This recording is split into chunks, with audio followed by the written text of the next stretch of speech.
I know living with chronic pain can feel like a lonely journey. In today's video, as someone who has both experienced and studied pain rehabilitation, I'm here to share the insights that could change your daily life. And don't miss the end, where I'll share a link to free pain relief guides.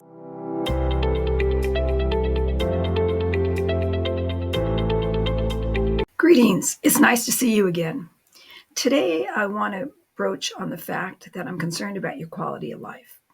And what I mean about quality of life is I know that you're viewing this show because you have chronic pain. And of course, I can't change that for you.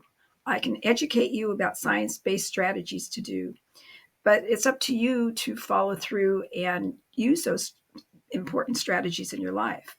Now, for people who really don't want to do the work, I talk about it being magical thinking. And I'd like you to audit yourself and wonder, are you a person who falls into the magical thinking?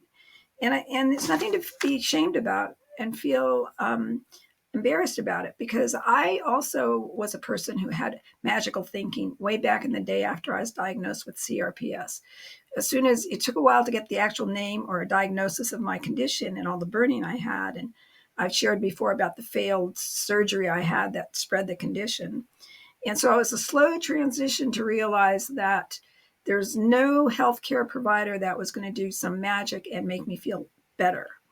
And I stopped looking at medications as an all or nothing, that this is going to take away the pain or it's not going to help. And I started finding some medications that helped little bits of my health problem and took away some of the intensity of the spasms, but it never took away the burning pain. So I had to leave my magic wand just as a prop now, because I had to give up that magical thinking. And I'm wondering in your life, if you review what you've been doing, maybe you went to some practitioners and spent a lot of money because you had read about them online and you had seen some commercials and you believed this is it. This is going to be the cure for me, only to be disappointed. And I'm not saying any specific therapy has, disappointed people. What I'm saying is when things fail you, you need to ask yourself, how did I interact with what the strategies were? Were they science-based? What is the evidence that they could change my condition? That's the first thing you need to ask yourself. And also, was it something that was practical in my life at the time? Maybe it caused such hardship financially and you had to leave your location that built in failure because you went away from your support system. Now you're living someplace else for whatever period of time, paying a lot of money, and you may have a positive response because with the kind of money you're spending, there's a lot of care and consideration going on, focusing on you. You don't have to do your usual daily activities if you are back home. And so maybe you had some success, and then you went back home and suddenly all your symptoms of pain returned. And so you feel like it was a failed experience. And perhaps that's happened to you. Or perhaps it's locally where you didn't have to travel. Maybe you connected with someone online, or maybe you did an app and you never met anyone, but you interacted with an education program online and you were starting to see a little bit, but it was disappointing. It wasn't the cure that you were hoping for. So those are some things that with chronic pain, as being among you at one point in my life, I had to deal with that emotional, the upset, the disappointment day after day, not improving. And so what does one do when you're living like that? Well, there is hope now in 2024 that there's more science-based strategies at work, and there's more knowledge about the brain.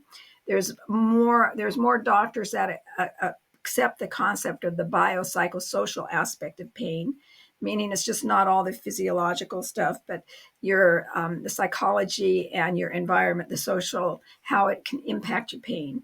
And realizing that means there's three main areas that you can tweak to improve your overall quality of life. Now, one thing I want to talk about is how you live your days.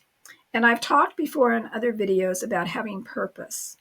And you're thinking, well, yeah, having purpose, that's a nice, wonderful concept. But my purpose right now is just to get better. I got to get rid of this pain and then I'll get on with living.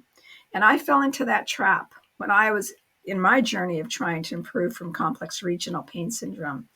It's like, okay, yeah, I'll learn how to sleep once I get better. Oh, I'll learn how to eat better once I improve, no more pain. And oh, movement. Okay, well, obviously movement's not going to be in my life until I'm better. So you put off tomorrow things that you could be doing today to improve how you feel, because the mind and the body is connected.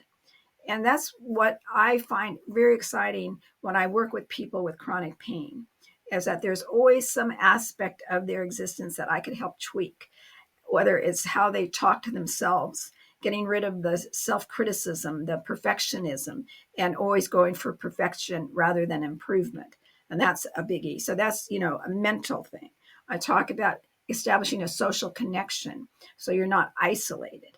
And also the importance of movement. You should talk to your physical therapist, your doctors, to ask what kind of movements can you be doing in your life, whether it's just chair exercises, whether it's range of motion, to make sure that you could do daily living activities such as you washing or combing your hair, or being more functional in the kitchen where you have to reach and bend and stand at a stove to cook. And maybe you'll learn that if you put a little stool in front of the sink when you're standing there working at, washing dishes or even at the stove, it changes the angle on your back and it's not as painful. Or maybe some people, you could get a mat for the kitchen floor, so walking around is not as painful on your spine. And so there's many things you could tweak that improve your quality of life. So back to how you live through your days in between your appointments with your doctors or your counselors or even your occupational therapists. Some people with chronic pain go to occupational therapists to learn how to be more functional, doing their daily living activities, even putting on their shoes or zipping up their clothes if they have arthritis or challenges with their hands. So people are busy in that respect, but there's a whole bunch of other time. And especially if you're not in the workforce, what do you do? What are your interest areas? How do you fill your time? And that's really important for you to think about. And it's something that I tackled. And the way I tackled it was I love to help people. So I started doing pro bono for free workshops once a week about improving your quality of life. Because even though I was in terrible pain, I still had training and a lot of ingenuity about how to tweak things in a person's life to achieve something. And I had many, many success stories of people who I randomly, uh, excuse my language, who randomly attended my classes. And one person went back who had a GED and went back and took the SAT and went on to college. Another person had to negotiate going through a painful divorce and ended up having a better sense of who she was afterwards because she learned about setting up boundaries and asserting herself to take care of what she needed in the future.